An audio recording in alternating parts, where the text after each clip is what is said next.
There is a letter. It was written in December of 1943. The paper is old now. The ink has faded, but you can still read every single word, right up to the very last line. A young man wrote it to his mother back in Ohio. He wrote about the cold. He wrote about missing her cooking. He wrote about what he planned to do the moment he finally came home. And then, right in the middle of a sentence, he stopped. When I get home, the first thing I'll do is... nothing after that. Just a blank line. Just empty space where the rest of the sentence was supposed to go. That letter was never finished. It was never sent. And the man who wrote it, he never held a pen again. His name was Tommy Hale. He was 24 years old. He was an American bomber pilot flying over Nazi Germany during the most dangerous air campaign of the entire Second World War. And on December 11th, 1943, something happened to Tommy Hale that no one who witnessed it could ever fully explain. Not his crew, not the doctors who treated him, not the base commander who filed the official report about it. They all agreed it happened. They all saw it with their own eyes. But not one of them, not a single person in that airbase could explain how a human being does what Tommy Hale did that day. Today, you are going to find out. Stay with me, because this story, I promise you, is not what you think it is.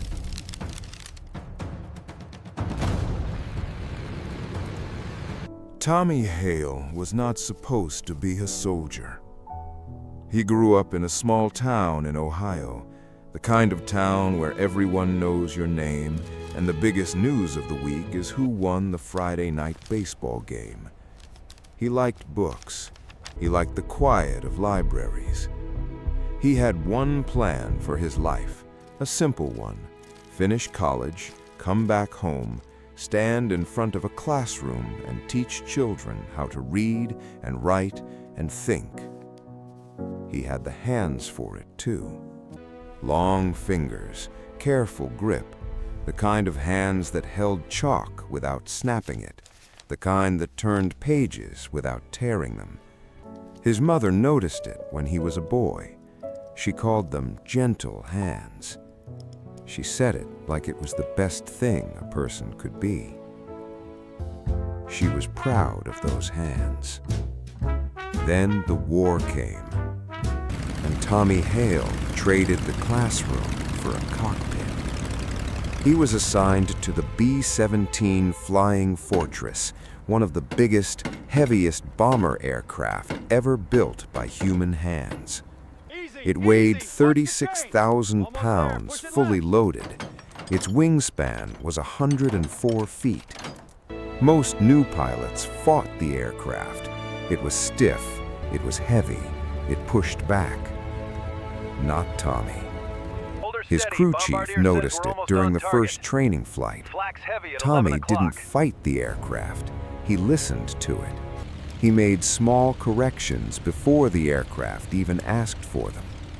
He flew the way good musicians play, not thinking about the notes, just feeling the music. Best hands on any stick in the 8th Air Force, his crew chief said.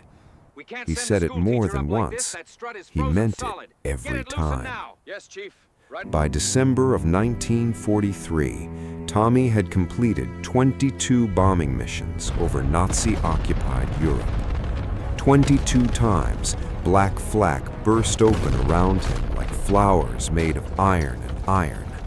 22 times, Tommy Hale brought every single man on his crew back to English soil. Every mission, every crew member. Not one man lost. His objective was always the same. It was never complicated. Fly the mission, drop the bombs, bring your men home.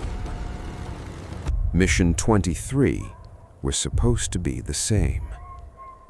Tommy told himself that on the cold, gray morning of December 11th. He was wrong. To understand what happened that day, you need to understand one word: Schweinfurt. Schweinfurt was a city in southern Germany, and inside that city were factories. Not weapons factories, not tank factories, something smaller, something most people had never even thought about. Ball bearing factories. Ball bearings are small metal spheres, precise, perfectly round. They go inside the moving parts of almost every machine ever built. Engines, wheels, aircraft, artillery, none of it works without them. And in 1943, the factories of Schweinfurt were producing a massive share of the ball bearings, keeping the entire German war machine running. The Americans had a theory: destroy those factories, cut off the supply. The German military would grind to a halt. Tanks would stop moving. Aircraft would stop flying. The war would shorten. It was a reasonable theory. The execution was a disaster. The first raid on Schweinfurt had already taken place 2 months earlier, in October of 1943. 600 American B-17s did not come home. 600 American men, dead or captured, gone in a single afternoon over Germany. And now they were going back. The second Schweinfurt raid was considered so dangerous that when the mission was briefed to the pilots, the officers running the briefing could barely look the men in the eye. Nobody wanted to say what everyone already knew. Not all of you are coming back. We know that. You know that. Fly anyway. The German Luftwaffe was waiting. They had spent the weeks since the first raid preparing. They knew American bombers had to fly in straight and level on their bomb runs. They knew the altitudes. They had tracked the flight patterns, and they had developed something new, something the Americans had not yet encountered. A new angle of attack, a new way to kill. Tommy Hale rolled onto the runway at RAF Thorpe Abbotts at 6:40 in the morning. He did not know about the new tactic yet. He was about to find out.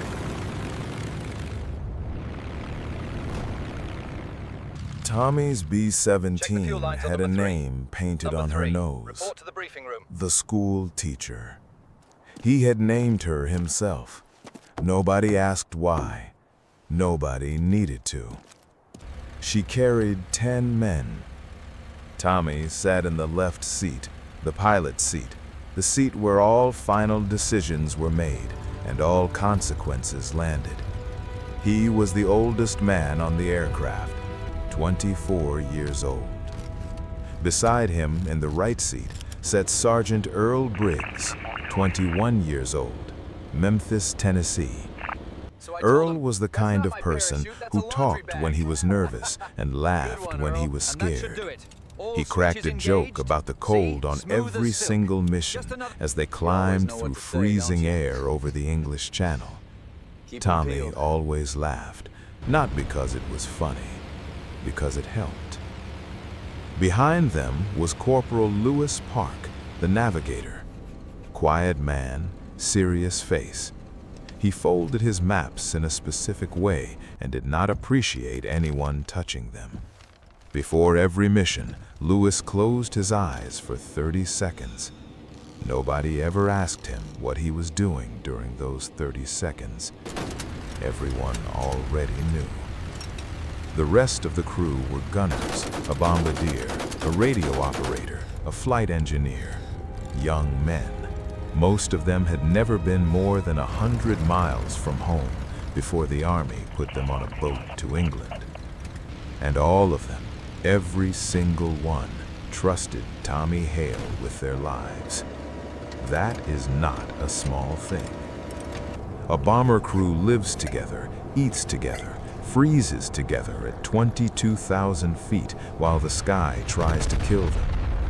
After enough missions, trust stops being something you decide to give. It just becomes a fact, a physical truth like gravity or cold. These men knew Tommy would bring them home. He had done it 22 times. There was no reason in the world to believe December 11th would be any different. At 6:40 in the morning, the school teacher lifted off the runway.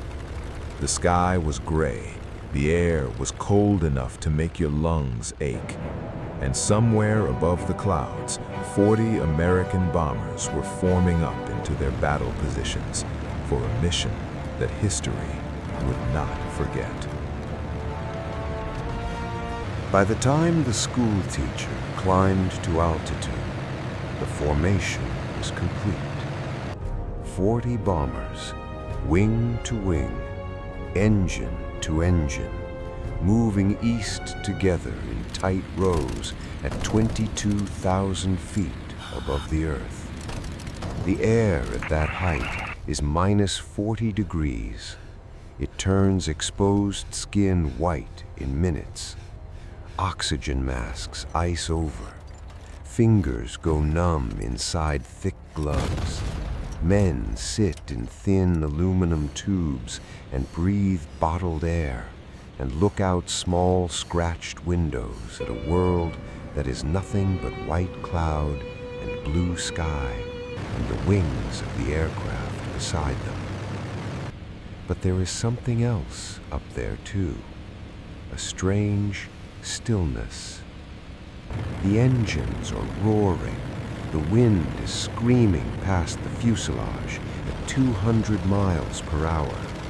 The noise is constant and massive. And yet, inside all that noise, there is a moment of perfect, suspended quiet, like being inside the eye of something enormous, like the world below stopped existing.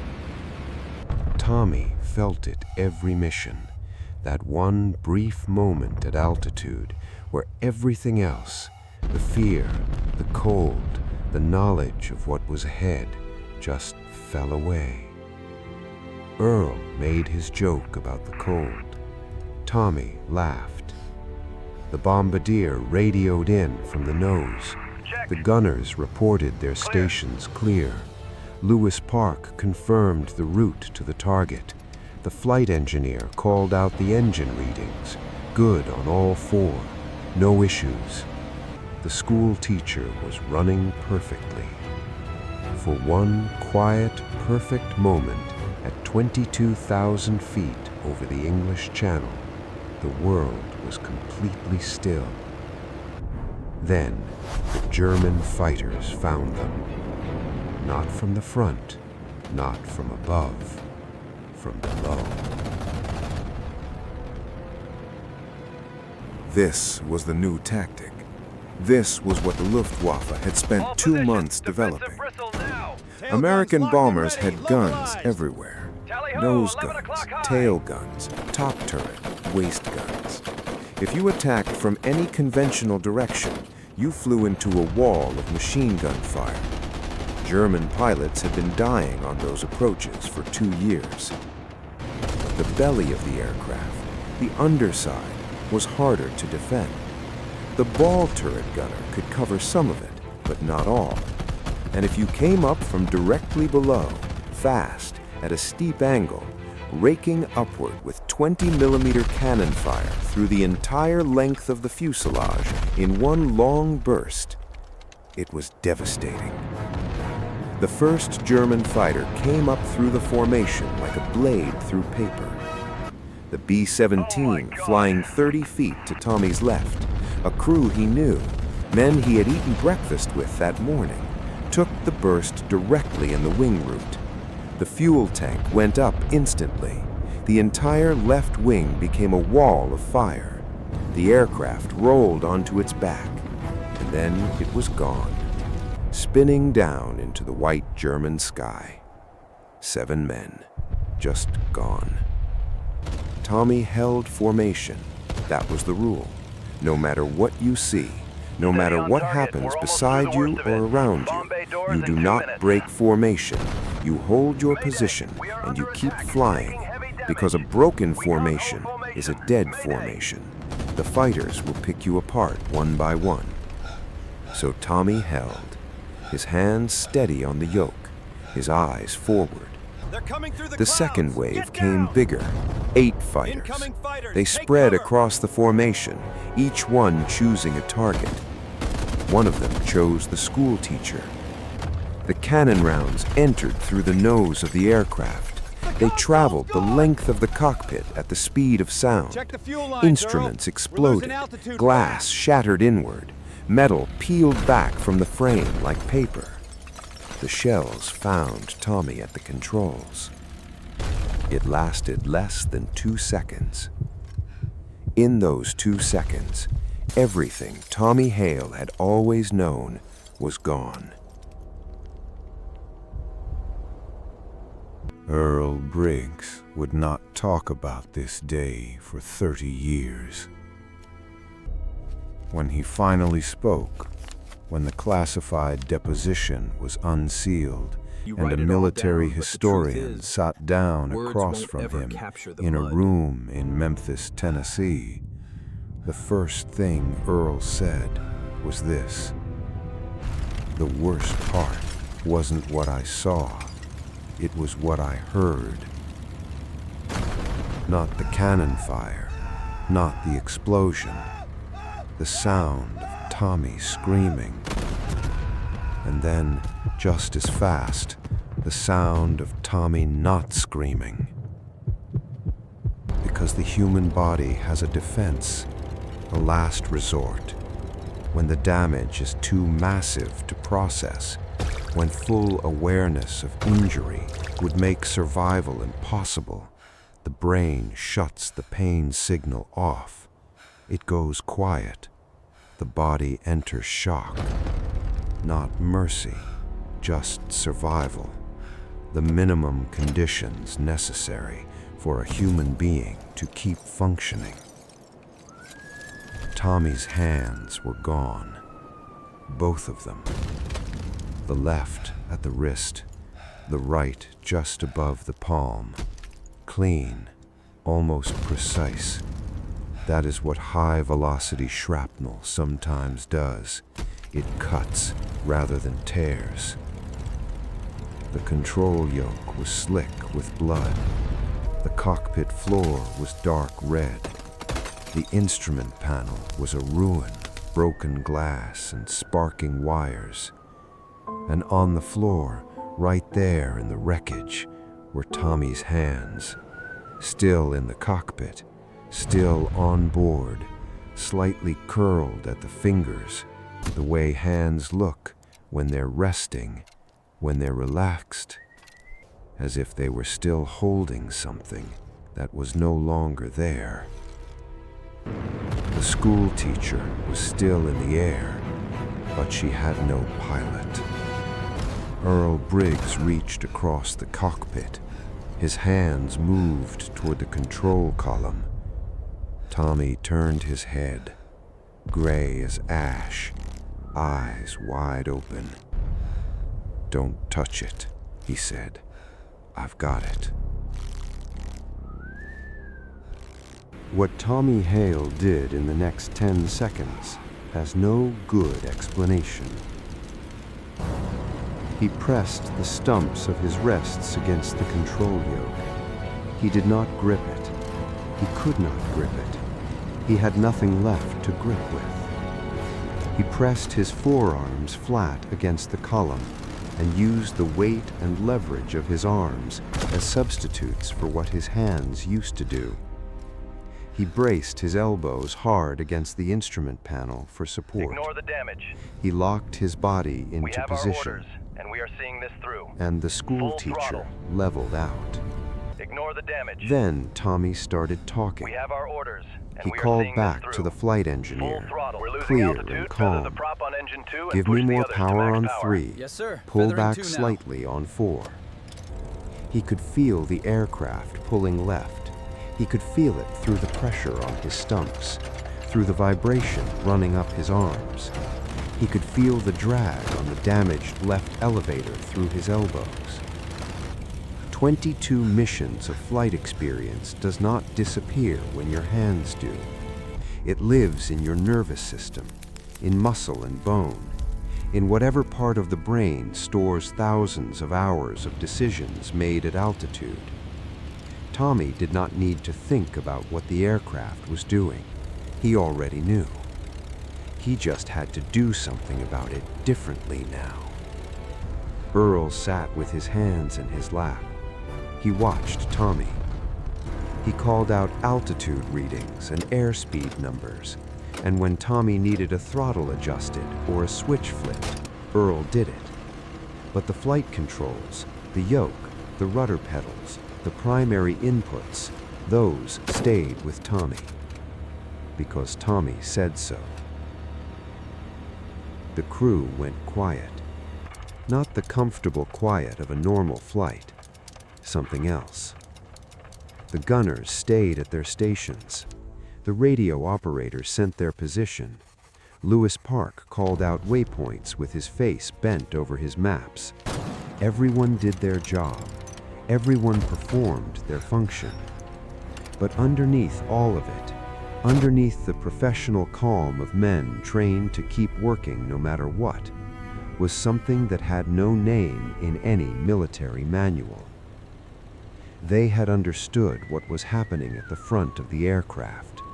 They had looked at each other across the fuselage. They had read each other's faces, and the understanding of it, the full weight of what their pilot was doing up front, had taken the language right out of them. There were no more jokes about the cold. There was nothing at all. Just the engines, just the sky. Just Tommy Hale pressing broken wrists against a yoke at 22,000 feet over Germany, flying 9 men home. Back at RAF Thorpe Abbotts, back at the airbase in England where the schoolteacher had lifted off that morning, the wait had begun.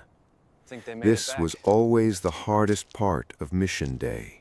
You waited. You watched the sky to the east. You listened for engines. Ground crews stood on the tarmac and counted aircraft as they came back through the clouds, and they counted the ones that didn't. The radio operator aboard the schoolteacher had sent a damage report. The transmission was partial, broken up by interference. What came through clearly was aircraft damaged, pilot wounded, returning to base. Wounded pilot, damaged aircraft. The ground crews had heard that before. It happened often enough. You put out the fire trucks as a precaution. You staged an ambulance near the runway. You expected a hard landing. Maybe a gear collapse, maybe an overshoot, maybe a pilot who had lost too much blood to hold the approach steady. You prepared for a crash. Nobody on the ground understood what was actually on its way to them. Not the tower operators tracking the aircraft on their instruments. Not the base commander issuing the emergency protocols. Not the mechanics and off-duty airmen who had drifted out to the perimeter fence because word traveled faster than aircraft, and nobody could bring themselves to stay indoors. They were preparing for disaster. What they were not preparing for, what no amount of military training anywhere in the world prepares a person for, was to stand at a fence in a cold English field and watch a B-17 Flying Fortress make a clean, straight, steady approach to a runway, flown by a man with no hands. They didn't know that yet. but they were standing in the right place to find out. The school teacher turned west over Germany. She was not going to Schweinfurt. The mission was over. Earl had made the call, and Tommy had agreed, and the school teacher left the formation and pointed her nose toward England. But getting home was still 2 hours away. Tommy had refused morphine. The medic on board had a kit. He could have knocked the pain out completely. Tommy said no. Not because he didn't feel it. He felt everything his body was capable of feeling in those circumstances. He said no because he understood something very clearly. If the morphine put him under, if he lost consciousness, 9 men were going to follow him into the same sky that had already taken 7 men from the aircraft 30 feet to his left. So he flew in pain. He flew while blood soaked through the strips of flight suit wrapped around his forearms. He flew while his body went progressively gray and cold. He flew while his vision narrowed at the edges the way it does when shock is winning. And he did not stop. For 2 hours and 40 minutes, the school teacher moved west across occupied Europe. She flew through heavy cloud cover, where the only reference points were instruments. She flew through a second Luftwaffe attack, smaller than the first, while the gunners fought them off, and Tommy held the aircraft steady through the shaking and vibration of cannon fire outside the fuselage. He always compensated. The crew watched him with the particular silence of people who have accepted something impossible and chosen to move inside it rather than fight it. Then, over the Dutch coast, the aircraft dropped. No warning. 3,000 feet. The nose pitched forward, the altimeter spun backward, the cockpit tilted, and every loose object on the floor slid forward, and the horizon in the windscreen tilted up and kept tilting. Earl's voice went up 3 registers. 12,000, 11, 10-5. Lewis Park stopped being quiet. He prayed out loud, not to himself, out loud, the words coming fast and continuous from the back of the aircraft, like a stream that had finally broken its banks. Tommy pushed his stumps against the yoke. He pushed with everything left in his arms, every newton of force his muscles could still generate after 2 hours of holding an aircraft in the sky without hands. He felt the elevator respond, slowly, the way damaged control surfaces respond, degree by single degree. 9,000 feet, 8,000, come on, 7.5, 7, 6, 8. The nose came up, slowly, agonizingly, like watching something heavy rise against gravity. And then the school teacher leveled out at 7,000 feet above the gray water of the Dutch coast. Earl stopped calling altitude. Lewis stopped praying. The aircraft flew on. Tommy said nothing. He just held her steady. He always held her steady. RAF Thorpe Abbotts, 1:47 in the afternoon. The control tower had been tracking the school teacher for 40 minutes. By now the transmissions had gotten through clearly enough. Wing Commander Davies, the base commander, had a reasonable picture of what was happening aboard that aircraft. He ordered full emergency protocol. Runway cleared, fire trucks rolling into position at the edges of the tarmac. 2 ambulances parked in the grass beside the threshold, medical staff ready. At the perimeter fence, the crowd was 3 men deep. Nobody had been ordered to stay inside. Nobody had needed to be ordered out either. Word had moved through the base the way it always does, kitchen to hangar, to barracks to office, and by the time the schoolteacher was 40 miles out, there was not a man on the base who didn't know something was coming. They stood at the fence. They looked east. They waited. Then they heard the engines. The schoolteacher came over the tree line at the end of the runway. She was low, slightly low, and her nose was a fraction high, the kind of tiny correction a pilot makes when he's fighting for every inch of control, the kind of small correction so small that from the ground you almost don't see it, almost. But she was straight. She was true. She crossed the runway threshold, and her main landing gear touched the concrete. One firm bounce, then solid contact, and she rolled forward, losing speed evenly, and the brakes came on smooth and controlled, and the schoolteacher rolled to a stop 2/3 of the way down the runway. The engines went quiet. For a moment, nobody on that airbase moved. Just the wind, just the sound of hot metal cooling, just the breath of men at a fence who had forgotten how to exhale. Then the ground crew ran. They reached the aircraft, they climbed up, and then the first man through stopped moving. The second man stopped behind him. The base commander pushed through to the front. He looked through the hatch into the cockpit, and then he stopped too.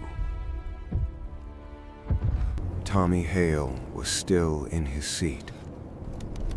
Upright, conscious, eyes open and pointed straight ahead at the stopped propellers through a shattered windscreen. His forearms, wrapped in dark red cloth torn from his own flight suit, were still pressed against the control column. The aircraft had been on the ground for 4 minutes. The engines were off. The mission was finished. The aircraft was not going anywhere. Tommy had not moved. His stumps were still on the yoke, his elbows still braced against the panel, his whole body still locked in the position it had held for 2 hours and 40 minutes over Germany and Holland and the North Sea. As if his body had not yet received permission to stop. It's all right, son. As if some deep part of him was still flying, still holding on, still refusing to let go of the thing that would keep 9 men alive. And on the floor of the cockpit, on the rubber matting, between the broken glass and the spent shell casings and the pooled blood that had gone dark brown at the edges, were his hands, perfectly intact, right there where they had landed when the cannon fire took them. Slightly curled at the fingers, the way hands look when they rest, when they are relaxed and at ease and finished with their work. The left one still wore the ring, his Ohio State class ring. The gold band had gone almost black with dried blood. The gentle hands, the best hands on any stick in the 8th Air Force. The base commander looked at this for a long time. Nobody spoke. Nobody asked questions. Nobody wrote anything down in that moment. All of that came later. The official reports, the deposition forms, the clinical language that described what happened in terms of millimeters and trajectories and medical classifications, and drained every last drop of the human truth out of it, and left behind a dry page of facts that told you everything except what it felt like to stand there and look at it. But in that moment, on that cold December afternoon on a runway in England, there were no words. There was only what was in front of them. And what was in front of them was a thing that none of them, not one person standing there, would ever be fully able to describe to another human being for the rest of their lives. Tommy Hale survived. 6 months in hospital, multiple surgeries, long months of learning how to exist in a body that had been permanently changed by 2 seconds over Germany. The Army fitted him with prosthetic hands, the best technology available in 1944, which is to say, they were functional but not gentle, not the hands of a schoolteacher. The Army also decided he could no longer fly. A man without hands was not, technically, according to regulations, per the documentation, qualified to operate a B-17 Flying Fortress. Tommy disagreed with that decision for the rest of his life. He went back to Ohio. All right, he class, went back settle down to the now. classroom. Let's review the... He stood at the chalkboard with his prosthetic hands and taught children how to read even in the and write times, and think. Hope burns His students never in the knew. hearts of the young. They saw their It looks teacher. confusing. They saw But if the you follow the patience river, he had, you'll see why the way he never rushed, the way he could stand at the front of a room and make you feel like whatever he was explaining had been created specifically for you. They did not This line know here, about that's the river. Schweinfurt. We are here now. They did not know Understand? about the schoolteacher. They did not know that the hands holding the chalk were not the hands he was born with. Tommy died in 1987. He was 68 years old. His obituary mentioned his military service in a single sentence. One sentence for 2 hours and 40 minutes of the impossible. This story is not about war. It is not really about bombers or Germany or ball-bearing factories. It is about something that every human being on Earth already understands somewhere deep in their bones, even if they have never had to call on it. It is about the moment when everything you have is taken from you, when the thing that defined you, the thing you were known for, the thing your mother gave a name to, is gone. And you have a choice. You can stop. You can let go. You can allow the loss to be the end of the story. Or you can press what is left of yourself against the only thing that matters and hold on. Not because someone is watching, not because there is a medal coming, not because history will remember. Tommy Hale's history got one sentence in a small-town obituary in Ohio. He held on because 9 men behind him were counting on him not to let go. That is what willpower actually looks like.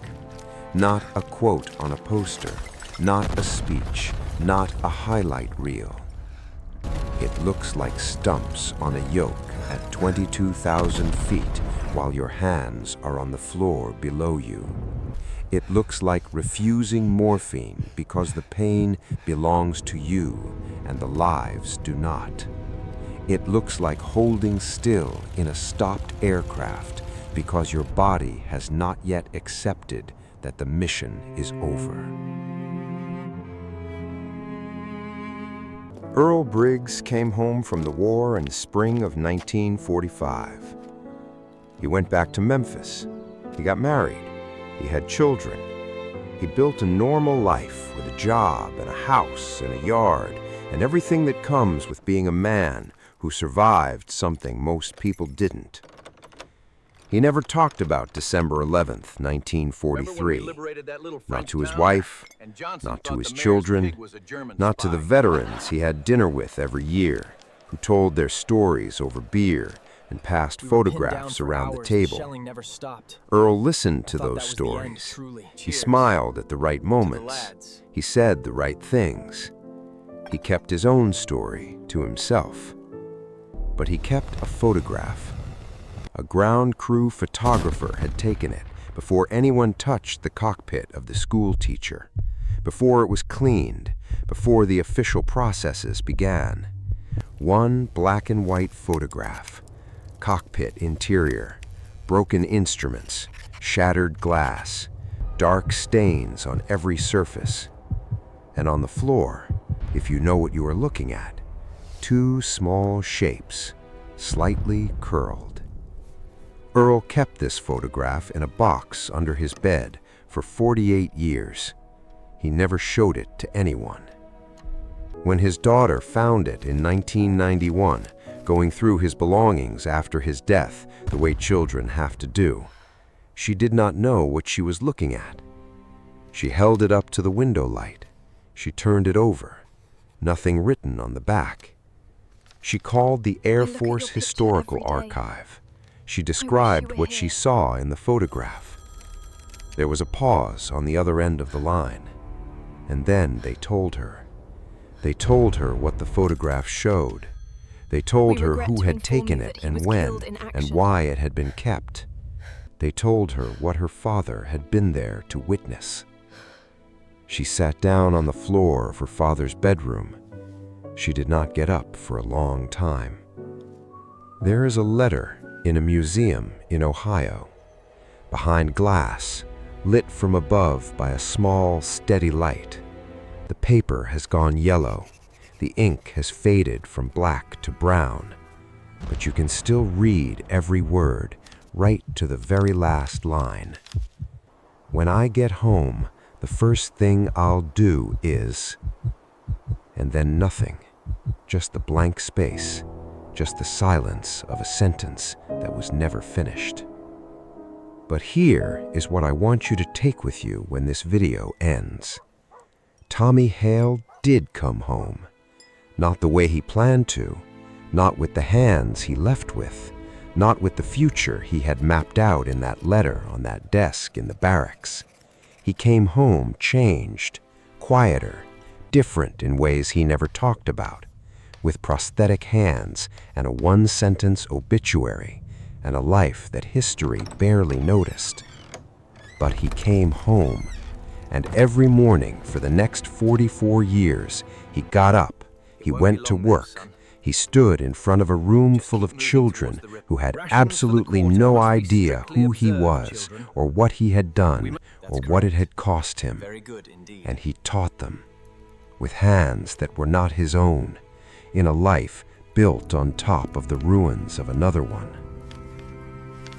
There is a version of this story where Tommy Hale lets go, where Earl Briggs takes the controls, where the school teacher doesn't make it back, where the official record shows one more aircraft lost over occupied Europe on one more December morning in 1943. That version does not exist, because Tommy Hale decided it wouldn't. In 2 seconds, in the worst 2 seconds of his life, with no hands and no future, and a cockpit floor that held everything he used to be, he decided. Not out loud, not with words, not with any kind of ceremony. He just pressed what was left of himself against the thing that mattered, and he held on.